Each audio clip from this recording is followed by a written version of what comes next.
Okay, good evening. This is the November 20th, 2019 hearing for the Health Committee. I am Councilman Christopher Burnett, Chair of the committee. Also in attendance, we have Isaac Slifer representing the 5th District, member of the committee, and John Bullock representing the 9th District. We are also joined by Kimberly Rubin from the Council President's Office.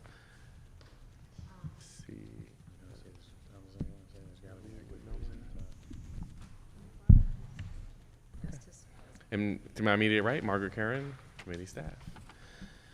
This evening, we will discuss the state of health in Baltimore City, hoping to establish a new tradition of featuring public health as sort of central to the work that's happening in the city of Baltimore.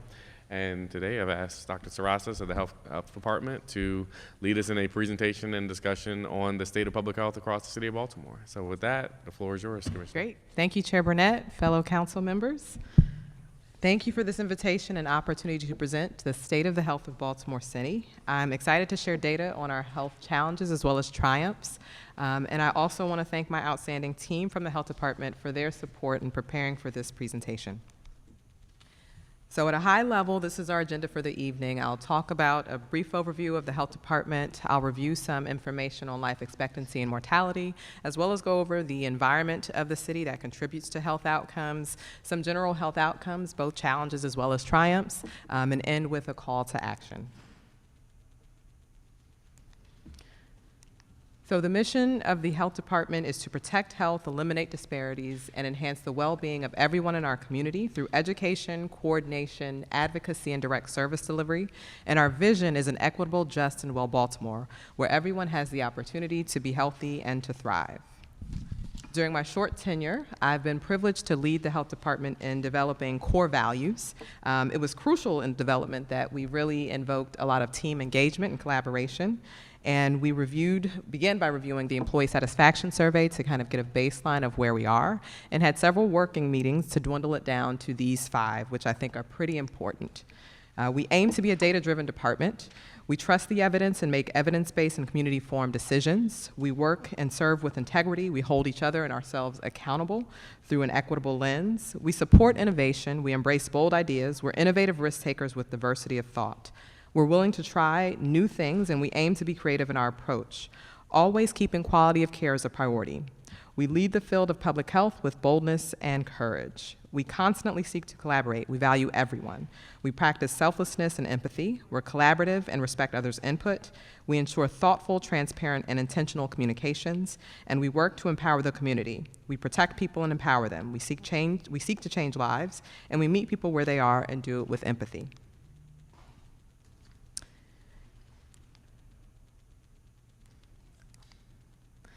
Now, just to go into a little bit more detail about our role as a local health authority, we as public health professionals focus on promoting and protecting the health of an entire population, and in our case, that population is Baltimore City. We assure the conditions in which people can be healthy. We research disease and injury prevention. We detect, prevent, and respond to infectious diseases. We educate the community on health risks. We advocate for policies that protect the health of the community. We partner to help communities live longer and healthier lives.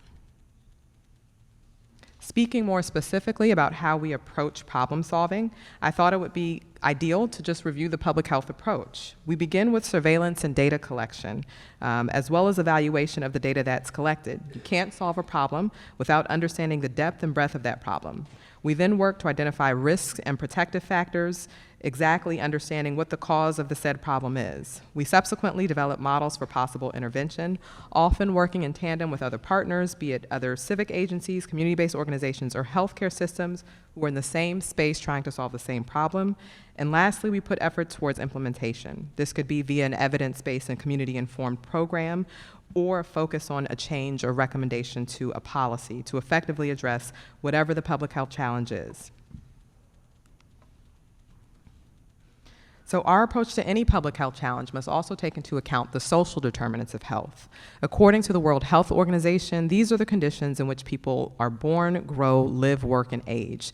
They include things like family income status, access to affordable housing, educational attainment, employment opportunities, and access to health services. Now, looking a bit more closely at the demographics that are specific to Baltimore City, the American Community Survey in 2018 estimated that the city had a population of a little over 600,000 people. About 62% of the residents in the city are African American, 20% of the residents are below the age of 18, and 14% of the population are adults over the age of 65. It's also important to note that the majority of children living in our city are actually living in single-parent homes, which account for over 60% of all children in the city. Less than 4% of the population of Baltimore reports English speaking or speaking English less than very well. This map outlines the location of residents by race, with purple representing African Americans, orange representing Caucasians, and blue representing Asians. The patterns of this map are a reflection of previous redlining practices in Baltimore City. Of note, the Latinx population is the fastest growing ethnic group in the city, accounting for a little over 5% of the total population. And according to data sources, they are most likely to live in East Baltimore, but also in the Brooklyn, Curtis Bay, Hawkins Point, Claremont and Amistad, and Fells Point areas. Before we delve any deeper into the social determinants of health, let's take a look at some data around life expectancy and mortality. So life expectancy indicates how long a child born today is expected to live. The life expectancy of a population is one of the key indicators of the overall health of that population. The darkest red on this map indicates the lowest life expectancy, while the lightest color indicates the highest life expectancy. Looking at this map, we can see how clearly the effect of redlining has continued to have an overall impact on health status of residential communities that were most impacted. You can almost completely overlay this map with the previous map. So unfortunately, we see as much as a 20-year difference in life expectancy between neighborhoods. This data that's being presented is from 2013 to 2017, but in light of the opioid epidemic, I suspect that this gap might widen in the coming years. In addition to life expectancy, public health often examines the crude mortality rate for a population to gauge the overall health status of that population as well. This particular graph looks at the leading causes of death, and as you can see, from 1995 to 2018, heart disease actually is the leading cause of death for residents throughout the city. Though cancer is less prevalent, the disparities in deaths related to cancer are more pronounced among Black residents, with them being at greater risk of all cancer types by 15%. Prostate cancer specifically sees a significant disparity, with Black men being at 144% higher risk of mortality than white men. So heart disease, as previously mentioned, is the leading cause of death in the population, but we also continue to see a rise in Baltimore City's crude overdose mortality rate. In 2018, 888 people died of an overdose in Baltimore City. That's almost 3 times the number of people who died by homicide in the city. In addition to numbers, I'd like us to pause to think about the face of the opioid epidemic and who is actually dying from opioid overdoses. In Baltimore City, the face of the crisis is a middle-aged African-American man. He's your uncle, your father, your neighbor, or your friend. He might be someone who has had a long-standing heroin or cocaine addiction, but the drugs he buys on the streets are now being laced with fentanyl or carfentanil, a very potent form of opioids. This is sometimes happening without his knowledge, and he's dying from use of this lethal substance. It's also important to recognize and call out that substance use disorder is a medical condition and not a moral failing. We must think about ways to effectively address this crisis as a city and avoid stigmatizing already marginalized residents. When it comes to addressing the opioid epidemic, the health department has continued along a 3-pillar approach with a focus on naloxone trainings and distribution, support of the expansion of the hub and spokes model to provide more readily available substance use recovery services, and expansive education and teaching around stigma. Some more specifics about projects that we're working on include advocacy at the state level for a way to expand the hub and spokes model, as well as working with partners to establish and expand the Crisis Stabilization Center, which is Maryland's first. with focuses on providing sobering services for residents who experience non-fatal overdoses with subsequent connection to recovery services as residents requested.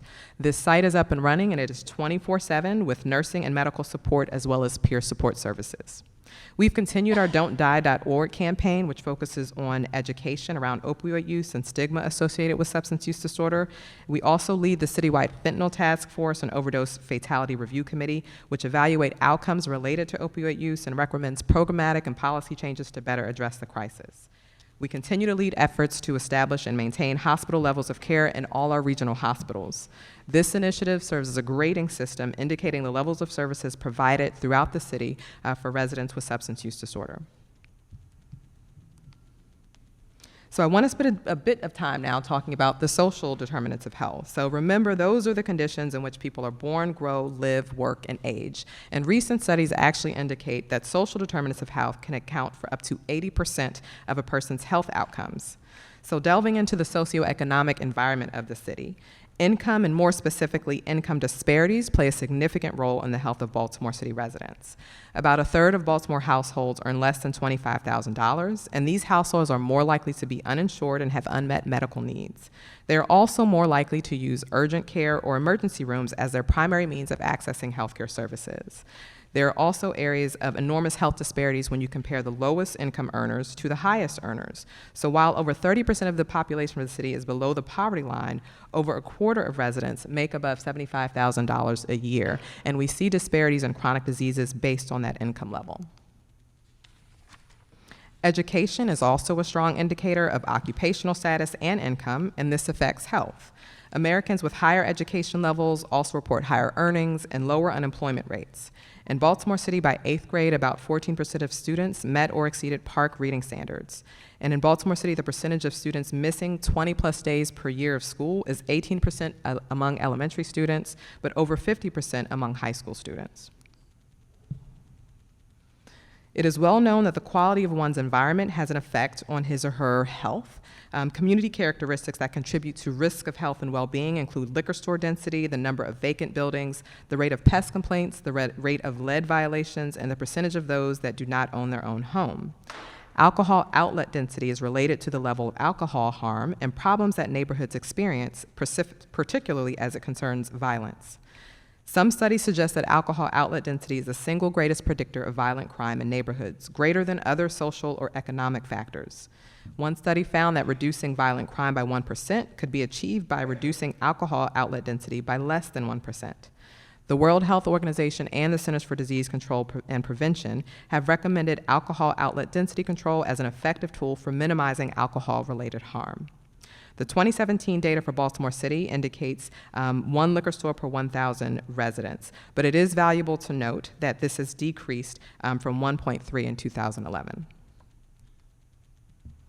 In addition to alcohol outlet density, tobacco store density is variable across the city, with a large volume in downtown and Seton Hill neighborhoods, which is the highest density in the city with 114.8 tobacco stores per 10,000 residents. On the other end of the spectrum, Cross Country, Cheswold, and Mount Washington are noted to have no tobacco stores. When we think about public safety, we recognize that this too has a significant influence on health. The 2017 homicide rate was 47.9 homicides per 100,000 residents. And we know that exposure to violence, which qualifies as an adverse childhood experience, contributes to overall health outcomes for children as well. ACEs exposures increase the risk of chronic diseases, risky behaviors, and has effects on mental health and the potential development of substance use disorder. In fact, trauma actually impacts brain development. As the more violence witnessed by a child, the more neural connections created in the segments of the brain that are involved in the feelings of fear, anxiety, and impulsiveness. In addition to the significant impacts of trauma and the disparities noted in tobacco and alcohol retailers, certain areas of the city are disproportionately plagued by difficulty accessing healthy food, as evidenced by this map demonstrating healthy food priority areas, formerly known as food deserts, throughout the city. The red areas represent the areas that are healthy food priority areas. We also see that African Americans disproportionately live in healthy food priority areas, with over 30% of all African Americans in the city living in one. Likewise, children or those under 18 and older adults over the age of 65 are significantly impacted as well. Almost 30% of our children and a quarter of all seniors live in healthy food priority areas. Looking across the city landscape, there is significant variability in residents living in healthy food priority areas by district, with the highest affected district having over 50% of residents living in a healthy food priority area, while the least affected districts have about 3% of residents living in healthy food priority areas. With these disparities in mind, we're very proud of the work we're doing to address healthy food access and look forward to expanding this work as a part of our upcoming strategic plan to be released in early 2020 for review and comment. We support the community with our Baltimore Market program, which is a virtual supermarket program which allows grocery delivery to a central location for resident pickup. Our Healthy Corner Stores initiative, which encourages corner stores to stock healthy food options. We have neighborhood food advocates, which work to ensure access to healthy foods, and a congregate meals program and meal delivery that serves hundreds of older adults across the city. Given the prevalence of social determinants of health in our city, we recognize there are significant areas of need for the city. Reviewing some of the top chronic diseases, we see that high blood pressure or hypertension affects a third of all city residents. Obesity is also pretty prevalent, with more than a third of adults reportedly being obese, and a third of our children are considered overweight or obese. The same disparities that we see in obesity also exists with smoking. Baltimore City has an overall prevalence of 22.3% for smoking. However, when you look more closely at the disparities between race, the rate of smoking is much higher in African Americans at 26% versus 19%, and the disparities between obesity is also higher in African Americans at 47% compared to 20%. Current smoking rates among residents also aligns with some of the maps we saw earlier, correlating with the differences in life expectancy across the city. Older adults also face significant health challenges too, with falls being the leading cause of fatal and non-fatal injuries among older adults. The darkest red areas of the map indicate the census tracts in the city with the highest incidence of falls. As we shift to talking about some of the highlights in health outcomes for the city, I want to underscore this is in no way saying that we are done addressing these issues, but rather we are proud of the work that's been done so far, and we continue to roll up our sleeves and focus on addressing these important health challenges.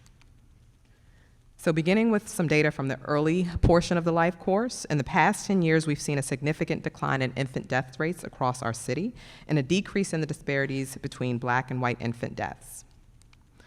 We attribute a lot of this success to the Be More for Healthy Babies program, which is led by the Health Department with support from Family League of Baltimore and Healthcare Access Maryland, alongside dozens of community partners. Be More for Healthy Babies leads efforts to do regular home visiting programs, safe sleep promotion, and teen pregnancy prevention. Be More for Healthy Babies takes a life course approach addressing the needs of pregnant women, infants, children, and the entire family unit. We've also seen a decline in the number of new cases of lead poisoning. We support regular lead screening of children throughout the community and perform lead testing as well. We recently launched a citywide lead screening campaign with plans for additional support to local pediatricians, an updated media campaign, and in conjunction with the Maryland State Department of Education, we're providing support for local daycares to ensure screening is taking place for children receiving care. We also previously advocated for lowering of the actionable lead levels from 10 to 5, allowing earlier intervention, but note that given this lower threshold, it is possible we may see a slight increase in the number of children that are being diagnosed with elevated lead levels. As we continue to focus on data around children's health outcomes, we're also proud to say that the Health Department immunized about 8% of the city's children through our TIKE program, which stands for To Immunize Kids Everywhere, and our school-based health centers for the year ending in September 2019. TIKE provided over 13,000 vaccines to over 3,000 individuals from birth to age 18. Shifting to improvements that we've seen in our adult population, we've seen a decline in the new cases of HIV diagnosis, largely in part to our syringe exchange services that have been successfully operating since 1994. You can see the spike in cases in the early 90s with a relatively steady decline since then. While new cases of HIV are declining, there's still a high prevalence of HIV in the city, with 1 in 39 men living with HIV and 1 in 84 women in the city being HIV positive. And unfortunately, people are diagnosed late with HIV, on average about 6 years after the initial infection. Again, this work was made possible by the hard work of our team on our mobile vans, outreaching the community day in and day out. The work of the Baltimore Syringe Exchange Program is attributable to preventing approximately 1,891 new cases of HIV in the past 10 years. This year, we launched our People Who Look Like Me campaign, which is the embodiment of a bold new voice rising within us that says we all have a role to play in ending the HIV epidemic and addressing the stigma associated with people living with HIV. It is a collective of people from all walks of life, all communities, and all identities. Together, we say that we can no longer look at HIV solely from the lens of those who are positive or negative, but rather we must address the needs of our community. Additionally, we are proud to announce funding we received from the Centers for Disease Control and Prevention around ending the HIV epidemic within the next 10 years. Baltimore City was one of the first of 3 jurisdictions nationally to get early funding to expand current interventions aimed at reducing new HIV diagnoses. In addition to our People Who Look Like Me campaign and our Ending the HIV Epidemic funding, we're excited to share work we're doing throughout the city to identify social needs of residents and connect them to appropriate resources via our Accountable Health Communities model, or AHC.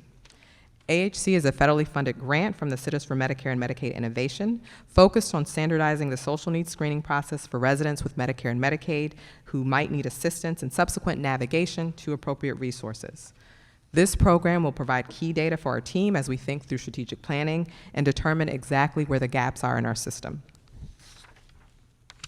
Thus far, we've screened over 2,000 residents and directed over 900 residents to services. The largest overall supplementary need noted by residents thus far has been mental health, while food security has been the largest core need.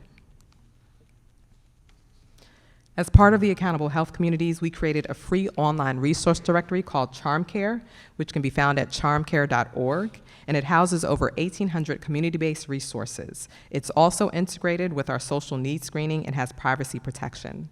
Looking ahead, our hope is that CharmCare will be built out to provide support for care coordination and comprehensive management, as well as reporting and analytics and referral management to community-based organizations. So with all our successes and our challenges, what can we do as a city to address health issues and health disparities throughout our community? The simple answer is a lot. You don't have to be a public health professional to begin with small but potentially impactful steps. Again, we're very proud of the work we've done, but we recognize there needs to be a holistic approach that addresses the larger systemic issues contributing to the social determinants of health. So this is taken from the Surgeon General's recommendations on how to approach eliminating health disparities. So we can start by taking a health in all policies approach. According to the CDC, health in all policies is a collaborative approach that really integrates and articulates health considerations into policymaking across all sectors to improve the health of all communities and people. It recognizes that health is created by a multitude of factors beyond healthcare, and in many cases beyond the traditional scope of public health activities. For example, when we think about addressing childhood obesity as a city, one approach might include cross-sector collaboration between the health department, rec and parks, city schools, Department of Transportation, Department of Planning, local healthcare systems and local health providers, local food services, as well as the community. We must view our health challenges and priority areas with a comprehensive lens, recognizing that in order to effectively move the needle, change will need to occur at the systemic level with a focus on policy change and program implementations, and that these changes must take into account years of structural racism and redlining that have plagued Baltimore City. There's no quick fix, and we all must work together to achieve change. As a city, we have to focus upstream on the social determinants of health, like the lack of affordable housing, lack of job opportunities and training, disparate educational outcomes, and barriers to accessing health care. Given our limited resources, we can also hone in on communities at the highest risk and focus our attention and efforts to their needs in conjunction with community-based organizations who are already well established in those communities.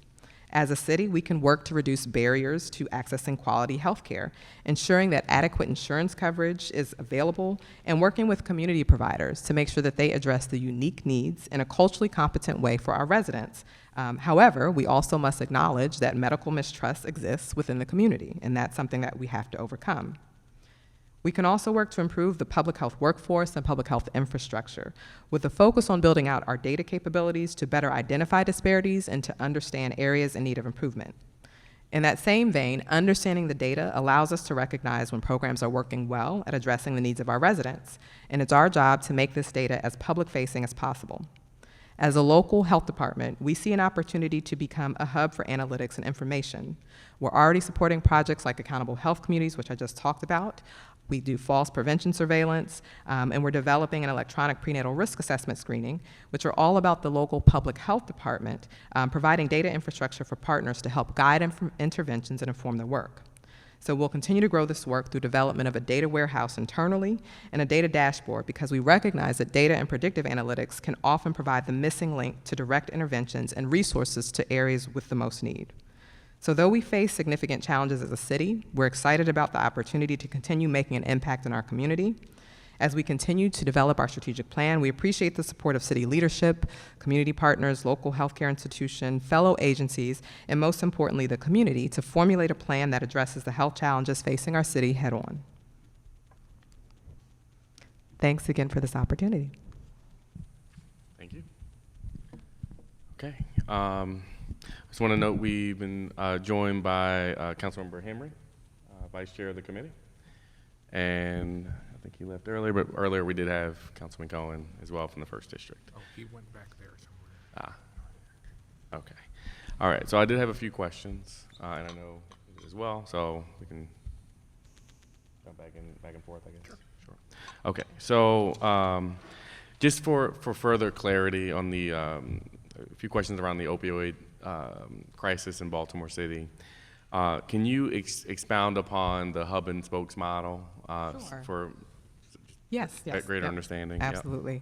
So the hub and spokes model was started in Vermont, and really is a model where there's a centralized treatment program that has spokes, as in spokes on a wheel, that are typically primary care providers in the community. So that central treatment provider provides additional support to the surrounding spokes or primary care providers. So this could be a family physician, it can be an internal medicine physician.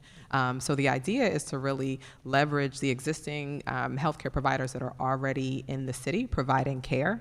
And there is one that is currently running in Baltimore City.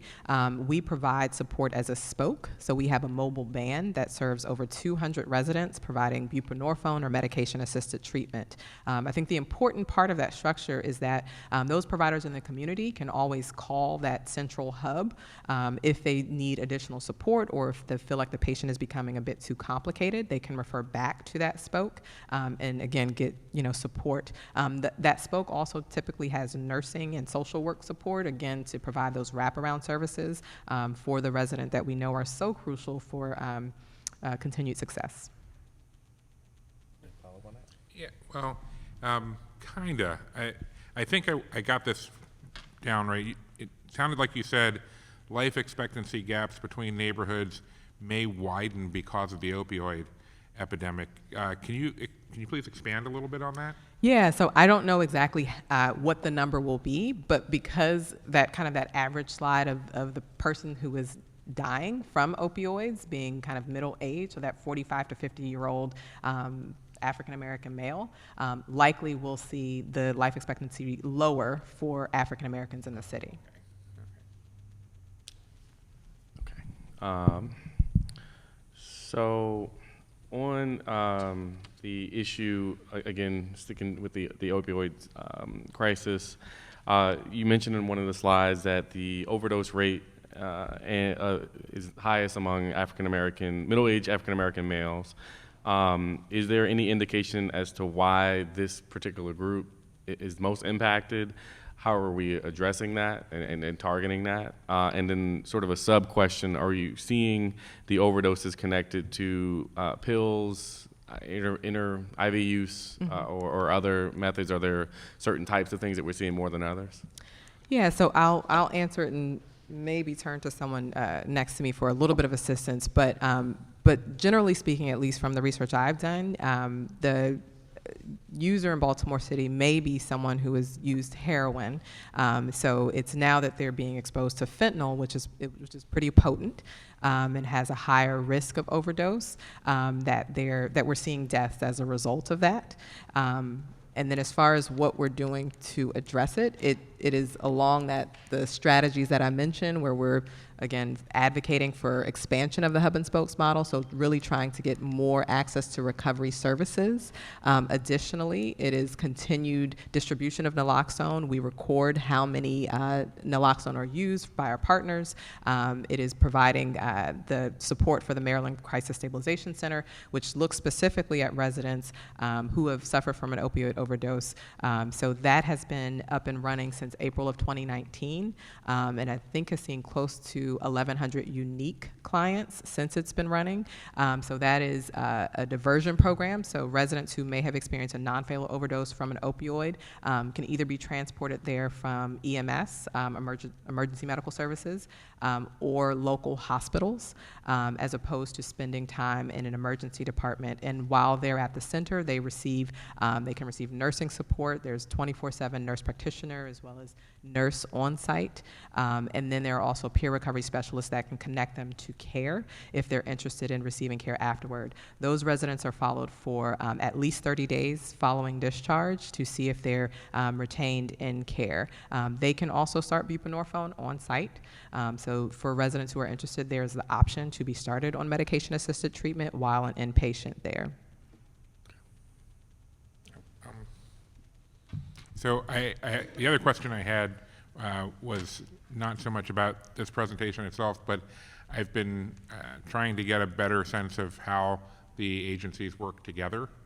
And we recently had an informational hearing about mold in residential properties that made me curious about how the health department works with the housing department when it comes to problems of a public health nature. And the one I was specifically going to ask about was in the current year's budget, it states that the health department's asthma program exceeded its targets of reducing the number of emergency home visits for kids with severe asthma who complete the community asthma program's home visit protocol, which sounds great. What I was just curious is, how does the health department make sure that housing violations get addressed when they relate to asthmatic triggers? Sure. How does that feedback system work? Yeah. I'm actually going to turn it over to Deputy Commissioner Mary Beth Howler to answer that one.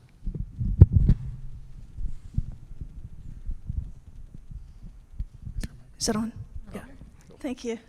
That's Leon. We like him. Committee Chair, Co-Chair. So when we do our asthma home visiting, in addition to the education that's provided the family in the identification of the kinds of things that trigger asthma episodes, we actually would take note of things that are housing violations, and we then can refer them through 311 for correction, particularly in rental properties. If it's owner-occupied, I mean, these are... So you're putting in the 311 requests we can yes. as the health department? Okay. Well, we refer them, but we can put them in as the health department, but we would assign it to housing. Well, yeah, housing would get, but then you would get notified when that SR gets cleared. That I would have to check on, because once it's assigned in the system, I'm not sure how the loop gets closed on that, but I can find out. Okay. I mean, I'm thinking in terms of how 311 normally behaves. Mm-hmm. In that context, you're the constituent calling to complain, and housing is the entity that has to work on it, but then you have the SR number, so if anyone was going to be told that this has been addressed, it would... Well, we're actually the users in 311. So we're sort of dispatching in a certain way at that point. So we're not the complainant, if you will, in those cases. So we're not like getting the SR number and the way you get sort of the follow-up email saying your SR has been closed out, that kind of thing. But I can look into that. Okay, thank you. Okay. So again, in the presentation, from 2015 to 2018, there was an uptick in infant mortality. Mm-hmm. Can you speak about why there was a sudden increase? Yeah, so I think one thing to note is that the numbers for infant mortality are relatively small. So it might be 13 cases a year as compared to 11. So though there was a slight uptick, it might be a smaller number of cases. Certainly the loss of any infant life is tragic, but it would probably be a relatively small uptick. What we did do this year is really double down on our media campaign. I'll see if I can find that one. Focusing on the families that we're seeing. So monthly we do an infant mortality review, which looks at infant death and child death across the city. And we look to implement changes based on what we're seeing. So if we're seeing a particular trend or pattern, we try to go back and focus on that particular resident family. So for instance, if we're noting that all of a sudden we're seeing more people with blankets, and we might be more specific on our education around making sure that the sleep environment is safe. And we have media that we blast in hospitals, and as well as have trained local nursing staff to be able to provide education on safe sleep.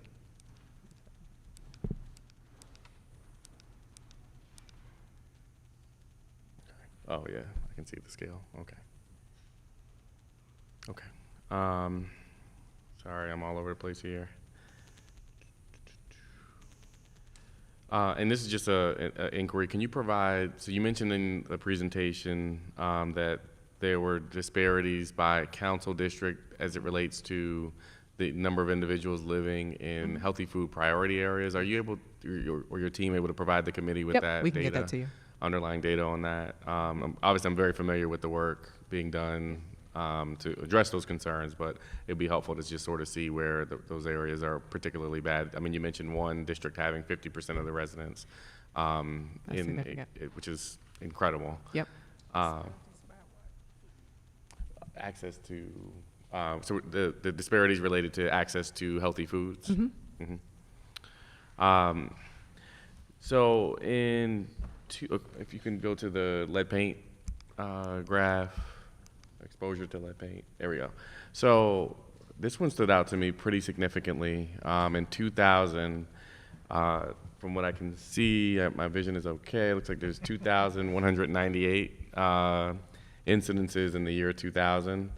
And obviously there's been a tremendous amount of work done to reduce these number of cases, so this is absolutely a highlight. However, when I started doing the math, I said, well, those kids born into those households in 2000 are 19 right now. Yep.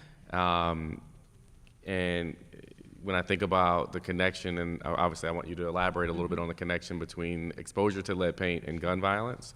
Can you help us paint the picture of someone born in 2000 and how that, obviously there's a difference between causality, but can my concern is that those may be many of the kids who are now teenagers who either are victims of gun violence or perpetrators of gun violence, and sort of that cycle. Yeah. But can you speak a little bit about how exposure to lead can lead to those outcomes? Yeah, so I mean, we know that exposure to lead can certainly cause brain development, behavioral issues, learning disabilities at lower levels, and then at higher levels can either cause seizure, coma, or death. What we also know is that the presence of gun violence, the presence of certain things, they're influenced by multiple things. So lead poisoning may be one factor, but there are other things that would influence it, perhaps living in poverty, perhaps not getting, special education needs met at school. So certainly lead poisoning can contribute to those behavioral problems and learning disabilities that we see, but there are other things that we would certainly want to take into account as we think about gun violence. And can you, speak to, so we're obviously able to track the number of incidences. Can you speak a little bit about how this process works? Yeah, I'll talk at a very high level. I do know that our tracking is on paper. So we have file cabinets with that data, and I'm going to turn it over to Deputy Commissioner Mary Beth Howler to discuss it in more detail.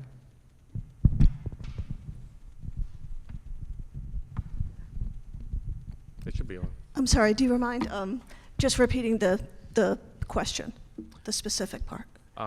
So there's clearly a method that the health department uses to identify children who've been exposed to lead. Can you elaborate on that Yes. process? By law, children in Baltimore City, and now throughout the state of Maryland, there's universal testing at ages 1 and 2. So this is typically at age around 72 months. That's sort of the peak age at which children become lead poisoned. This is primarily due to hand-to-mouth behavior that children exhibit around that time. So they're ingesting, lead-contaminated dust, for example.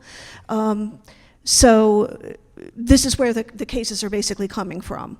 And what I do want to point out about the graph, over time, the elevated blood lead level that is considered, quote, poisoning has changed. So if you were to look, say, 30 or 40 years ago, one would say that a child had to have a level of 40 to be considered lead poisoned. That would be an absolute most critical case. Today, all bars stopped. Today, and actually Baltimore's been on the forefront of this, we have worked to lower that level of action incrementally over the years at an advanced rate, even faster than the state.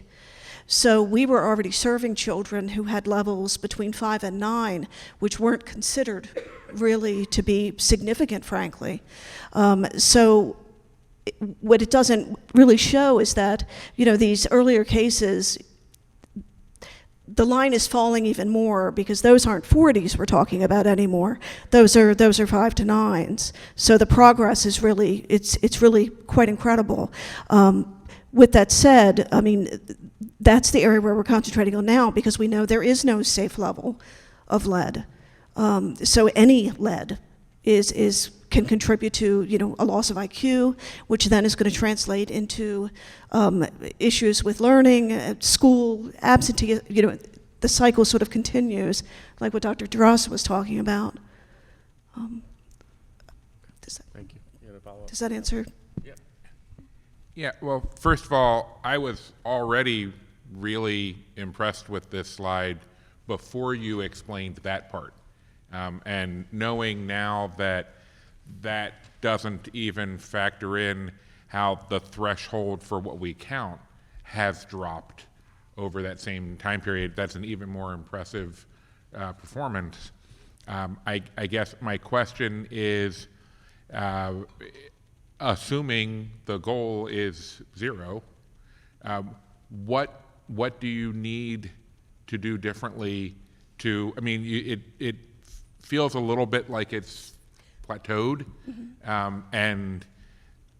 So can you talk a little bit about where do those 140, 150 cases each year, where are they coming from that's hard for us to address? And what do we need to be doing differently in order to try to get that number down even lower? And what help do you need from the council? Yeah, well, I think that what's important to note is that, housing was the primary, factor in this deteriorated lead-based paint. But we have to point out it's not the only factor. It's not the only possible source.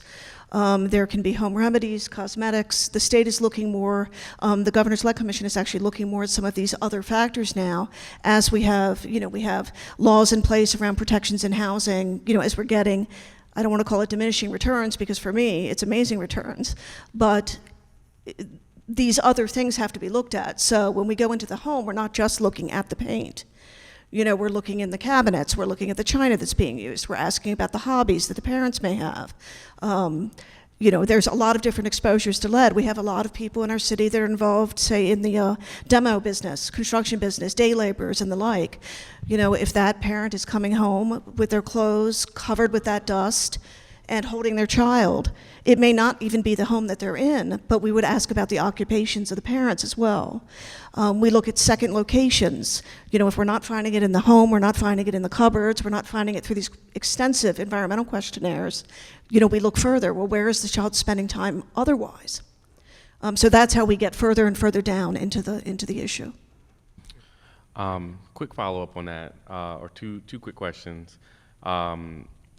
One, because sort of immediately comes to mind is that in sort of this interplay with other agencies, we know that one of the things that we've been pushing through the both state and local housing department is this our initiatives focused on repurposing of vacant lots that were formerly houses on them, and through their Adopt a Lot program. I know for sure that a number of grant making organizations do encourage the testing of lead in soil before people do community gardens or like beautification projects. Do you know of any database that may exist when these lots are being adopted that there may have been previously a home there that had lead-based paint on top of it? I can't speak to whether there's a database. I mean, there are records as to prior uses, through planning of properties in the city. We certainly encourage when the community gardens are planned. I mean, the Office of Sustainability, I believe it is, has a program around community gardens and testing of soil. It's sort of part of, the recommendations and what to do when you are going to plant a community garden, the type of vegetation that you determine you're going to be planting, using raised beds. There are a lot of ways around a lot of those issues, but we are aware of that, and that is definitely something that we work with planning on and can advise on. Okay, and I'll double back around to them with the same question, just to Yeah. figure out if there's a way that even when the selections of, when people go on the website to see what lots are available, if there's a way to flag those lots. I mean, obviously you don't want to stigmatize, those particular areas, but at the same time, I think people should know, because they may not always follow those instructions. I've done a community garden, and so obviously I've been through the process, and that was one of the things that stood out during that, was the need to test before I started digging and growing vegetables out of that lot. And I have just one follow-up on that. I mean, I think the best advice we can give is that one, assume that there might be a level. One of the big drops that we see on graphs that cover a longer period of time was the removal of lead from gasoline. So if you've got a community garden, this is in an urban center, all of those fumes, all of that has been, over time released. So one should have the soil tested. Okay. Anything else on that? Okay. So I'll double back around on that one. Sorry. Okay, so one of the, again, referring back to the presentation, one of the biggest health indicators was in the area of chronic disease. How do we educate the community to reduce the instances of chronic disease and or better control of those diseases? Yeah, so I'll talk at a high level. We have an Office of Chronic Diseases that does look specifically at things like hypertension, cancer prevalence, and works with other organizations who are doing that work to provide education. And then I'll see if Deputy Commissioner Mary Beth Haller has more to add. We certainly have a lot of programs around education. This is an area where we would like to do more, particularly around things like diabetes prevention and the like. Yeah, I guess we should talk offline. And I do want to note that, we will have a hearing on this particular topic in 2020 as well as lead as well. So I'm not going to ask all my questions there, because I think we do want to continue to have this on a monthly basis moving forward. Mr. Vice Chair. Okay. The last thing I wanted to throw out, one of your recommendations is that policymakers adopt a health in all policies model. Can you expound upon what that looks like? What are some of the best practices that other localities have adopted? I'll just stop there and let you go. Yeah, I mean, I think so. In general, now there's tons of research that I can send you, but I would say in general, it's so when we think about equity, right? So I think that's something that we're talking about often, and we want to make sure that we're equitable across civic agencies. I think the same thing goes for health, right? So as we think about housing standards, for instance, are we taking into consideration health? As we think about city planning, are we considering that we want to help our older residents age safely in place? And if we do, what does it look like to build that into policy and in how we design our city? So I think it's really, I think in any policy that you might be thinking about, thinking of these things, I think you gave a great example of a community wants to do a community garden, right? How are we thinking about them testing for lead and making sure that the soil is safe for use in that community garden? So I think it's, I'm maybe oversimplifying it, but I think that that's a place to start. No, I think it's a great point. Does the agency, so if, when I immediately read that, I also thought about sort of the agency reports that are submitted to the council and by a number of agencies on a number of topics. Does the agency have the capacity to expound that into sort of zoning recommendations or other, just sort of, thinking through like what that could actually look like in practice? Yeah. Do you have the ability to weigh, I mean, sorry, I'm looking at your government relations team in the back. Paying close attention. Yeah, do you, is that something that that is a best practice in other municipalities, or should there be a little bit more nuance? And obviously we could talk offline on what this could actually play out as to not completely bury you in work, and I guess if you have something to add on that. Yeah, I guess what I'm hearing is, in much the same way that we've already started requiring all the agencies to look at their individual work through an equity frame, it sounds like you're encouraging that maybe we should all be looking at our work through a public health frame as well, even if the work is in transportation or in public works or in the police department and so on. And then the question just becomes a capacity issue in that we know that we have effectively required all of the agencies to have to go out and bring into their organizations somebody who is particularly experienced and trained in how to do the thinking with the equity frame.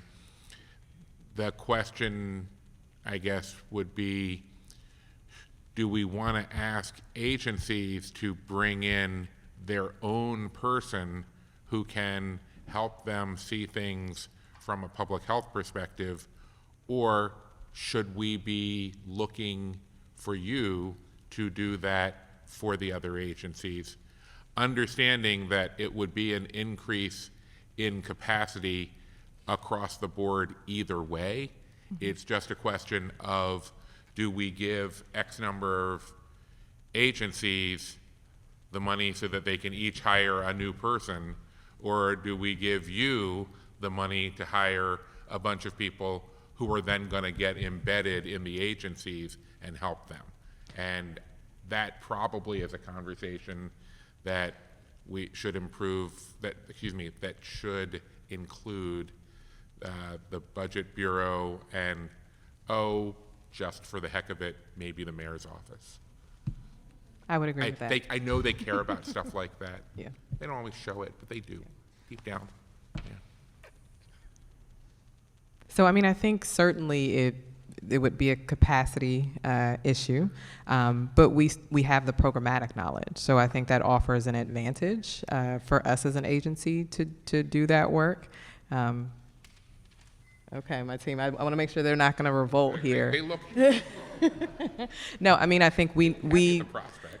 I think we know the programs and we know the community, so it would be easier with additional capacity to support other agencies in doing that. Have you already made any requests like this to the Budget Bureau for upcoming budget year? No. Okay. When do we have to do that by? Yeah, soon. Very soon. Soon. Okay. Guess we gotta get working. All right. Two other quick follow-ups. So a lot of the data that you presented, this is being broadcasted on Charm TV.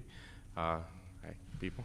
How do people access this information? How much of it is publicly available? How do they navigate it? Can you point people in the right direction? If there are community-based organizations that heard something presented today that they want to be able to dig in a little bit more on, how do they get this access to health data? We have general programmatic information on our website. We also release neighborhood profiles. What we're hoping to do with this upcoming strategic plan is to develop a dashboard that could be outward facing to the community to be able to kind of track progress. But we do have reports kind of buried on the website. So I think they're there. I think I'd like for them to be a bit more user-friendly, so we're working on that. But the neighborhood profiles are probably the best way if people want to understand what's going on in their community. Okay. I didn't have anything else. Because like I said, I do know and want to let the viewers know that we'll be bringing up, we had one last week on gun violence as a public health issue. We also had a hearing on trauma and the impact of trauma on young people, and as a part of Councilman Cohen's Trauma-Informed Care Act. So stay tuned for more. We have one next month on lead paint and the impact of lead. So welcome everyone back. With that, I didn't see if there were anyone who'd signed up to speak. I guess you can just raise your hand if you do. If anyone in the audience wants to. Oh, all right. Tomorrow morning? Do you want to plug that? Oh yeah, we do. What is a voting? Tomorrow morning at 9:50, we have a voting session, work session on the Trauma-Informed Care Act.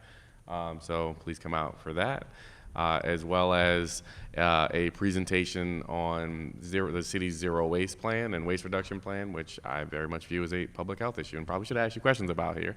But we'll talk a little bit more about that at a future hearing. So with that, I just thank you. Great. And we'll go to testimony at this point. So.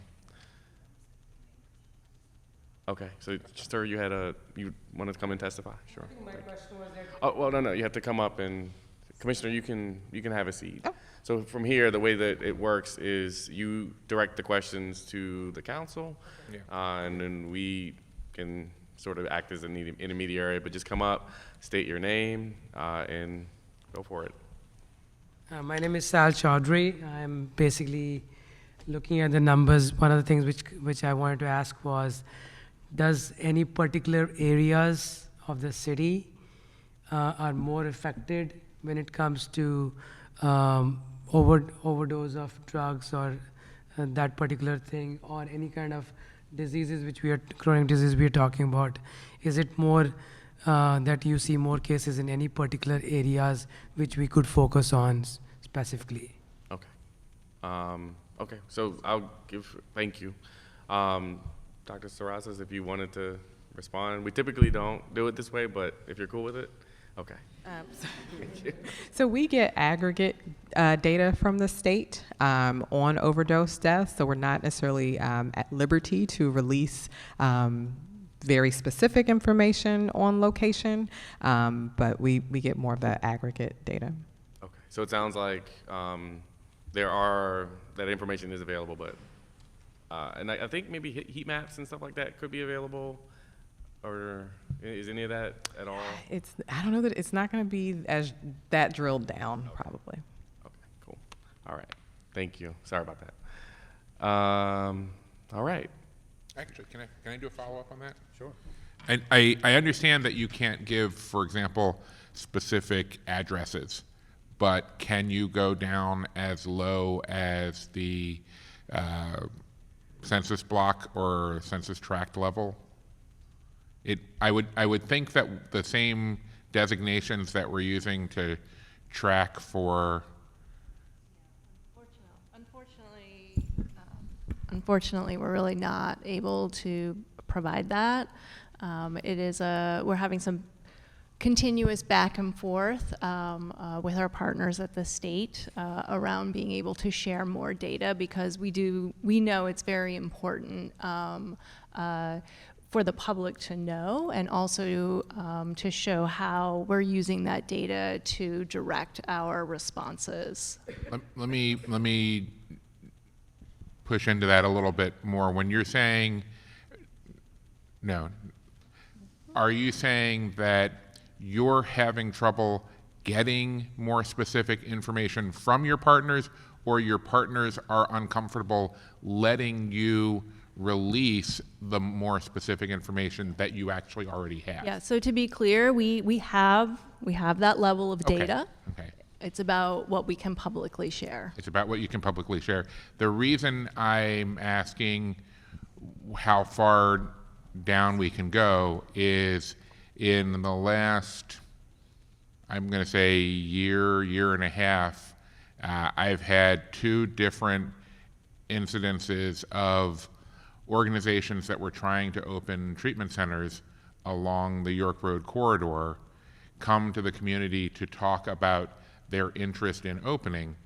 And in both cases, one of the questions the community had was, what data do you have to show the need in this area?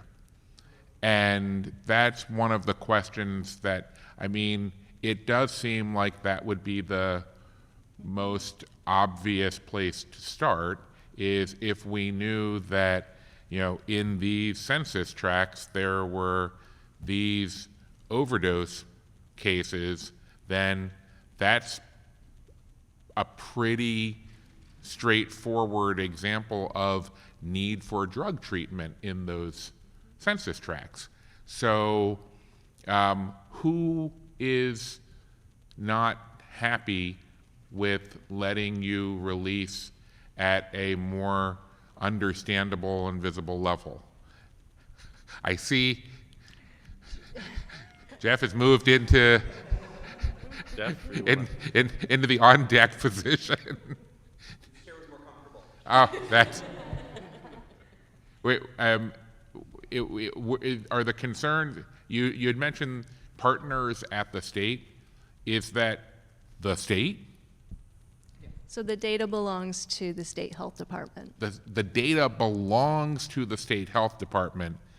They share it with you, but they don't want you to share it with others at that level. I believe that is a fair statement, yes. Okay, all right. So how does the state health department get it? Death report. So the office, city medical, or the state medical examiner. State medical examiner. So do the police have access to the same data? No, they would not. I mean, every death has to be ruled either a homicide or a suicide or natural causes, and the police have to be involved in that, right? So that they know that they're not going to be pursuing it as a homicide, right?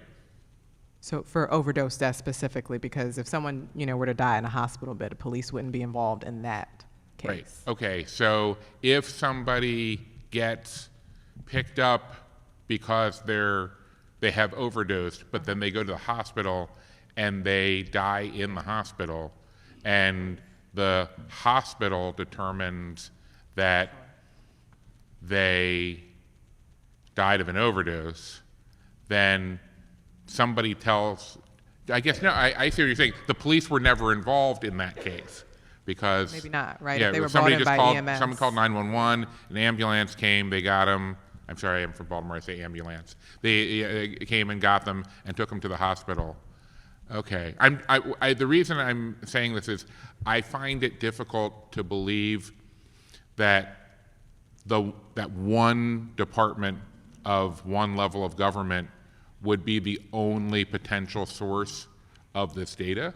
And so I'm wondering if there's any other sources of this data such that we could have a more even-handed conversation over how we deal with it. Okay, I think I've got enough to understand your problem, and now I have to figure out if there's a solution that we can help you with. Okay, all right, thank you. Sorry, just a quick follow-up. You mentioned, sorry, I know we were supposed to be done here. You mentioned, oh, we do have one more, okay. You mentioned that if there was a situation when someone died is in a hospital bed, that the police wouldn't be involved. they weren't called in the first place. However, I have heard instances where the police, and I want to say there was an instance in Baltimore where the police department made an arrest of, I guess they were able to track where the dosage came from that killed the individuals, and were subsequently able to make an arrest associated with that use of, I guess, heroin, or they sold it to the person essentially. Are you saying that, well, you're not a detective obviously, and maybe this is more appropriate for the police, but how are they able to piece that together and use that as a tactic to go after drug traffickers? That I don't know, but Okay. I have a special guest here, our chief epidemiologist, who is our data person. Okay. And I think she wants to come up and say something. And please state your name and. Yeah. Thank you. My name is Darcy Phelan Emmerich, and I'm the Chief Epidemiologist for the Baltimore City Health Department. And we do work extensively with the overdose data that are shared with us by the state of Maryland, and we use those data for surveillance purposes to inform our prevention activities. And we are very interested in making those data more available publicly, and we're working with our state partners on that. Regarding your questions about what is the definition of an overdose and how does it get investigated?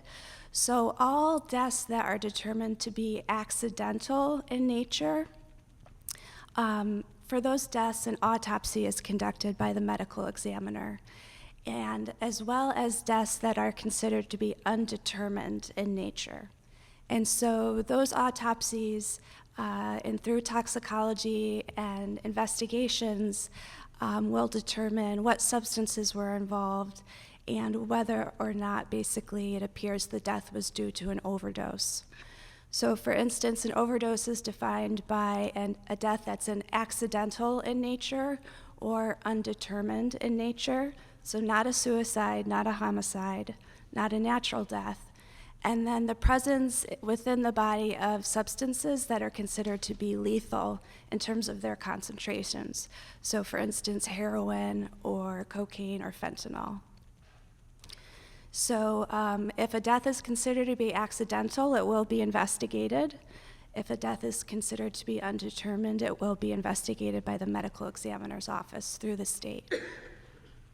Okay. Okay. Thank you. Okay.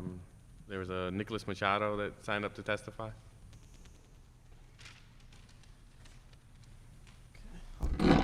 Thank you very much, Mr. Chair. So my name is Nick Machado, and I think, Dr. Phelan Emmerich, I think you were my professor like 2 years ago. Nice to see you. But I was just going to say, so originally, yeah, I was introduced to the work with the health department. I think it was through Dr. Peter Bielenson, and I'm very glad, that you were all able to come out today. So I study public health, and I work specifically with social needs, and I just had two questions. One of them is actually about methadone clinic oversight. So in August, I think we remember the case where we had an officer die from violence within a methadone clinic. I believe it was August 19th. But my question was, what is the methods of oversight that we have within methadone clinics? And it's not just in regards to safety, but also some of the constituents that we serve.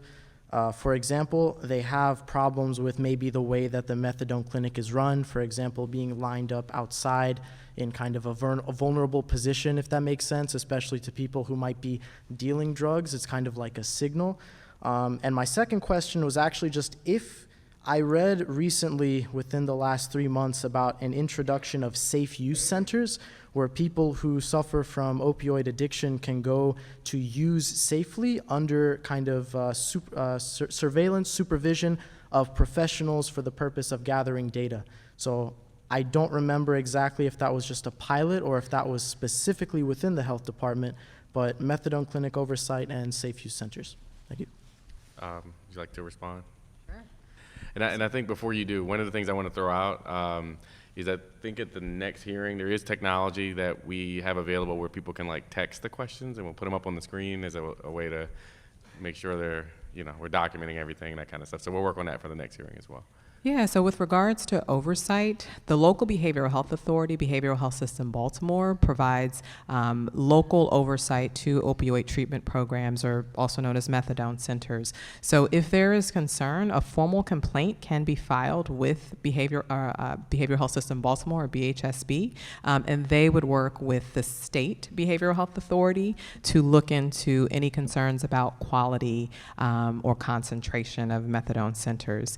With regards to safe use centers, the health department does not physically support programs in safe use centers. Harm Reduction Coalition in Baltimore City is beginning to do some investigation around safe use centers, which are not legal in the U.S. So we're doing more research and finding more information on safe use centers, but currently, the health department is not supporting programming around safe use centers. So I think that was your question. Did we support? Okay. Can I do a follow-up? Councilman Emery? Are you under the impression that they are illegal on a federal basis or because of state law? My impression is they're illegal on a federal basis. So it wouldn't matter if the state took up the issue and was willing to pass state legislation allowing for them or creating a process for them, there would still be overriding federal legislation that would make them problematic. Yeah, so I know Philadelphia is certainly looking into it, and it may go a bit further based on some of the work that they're doing, but at this point it is illegal at the federal level. So I think even if there were changes to the state law, there's still the federal law to contend with. Okay, good to know. Thank you. Anyone else testify? Okay, we have the gentleman in the back. Just come up, say your name. Hello, my name is Joshua Turner. I have somewhat of a statement and also a question. Earlier on in the PowerPoint, we saw the impact that race really had on life expectancy. And pretty much what this shows is the persistence of environmental racism that persists all across the country, but particularly within the city of Baltimore. My particular question is, what can we do to necessarily break down those bounds? Because every single time, we come to these kind of meetings, we hear about the Housing Act of 1934 and implications with redlining, but this is having real impact on the lives of individuals in terms of what they're living. It almost seems as though there's a cell with a lock on it, but poison's filling the community, but there's no way to no course of action on alleviating that pressure. And it's not just dealing with redlining. Like historically, businesses, corporations, and whatnot have consistently been polluting black areas, and it's not something that's new. It's not something that's foreign. The persistence of lead poisoning is something that's existed in black communities for years. So what exactly are we going to do to break down those bounds and increase the life expectancy of black people within the city of Baltimore? And so I would thank you. And I would note that was sort of the impetus behind my question around health and all policy. I think that's what I was trying to get her to sort of expound upon, because I agree that whether those be zoning changes, we're approving licenses, we're transferring liquor licenses, all of those things sort of get to what you're describing, in that we should have that public health perspective. At least it's me talking. I'm not going to speak for the commissioner, but all of those things do have a public health implication that we don't always consider and haven't been considering. So that's why there was questions around for every committee hearing or a bill hearing, the council gets a packet of the agency's position on that bill and the impact and outcomes of that decision. And typically the health department is weighing in when there's a health implication or a very clear health implication. But if there's things that may not necessarily be so clear but could have disparate health impacts, the health department traditionally doesn't weigh in unless, I guess, explicitly asked to or by the sponsor of that legislation. So I think that's one way, but I want to let the commissioner also expound on that. I mean, I would echo with what you said. I mean, certainly that's the beginning, is looking at the health and all policies, and certainly we recognize that these are systemic issues that will have to be addressed, not just with programs but also with policy changes. Okay. All right. With that, this hearing is concluded.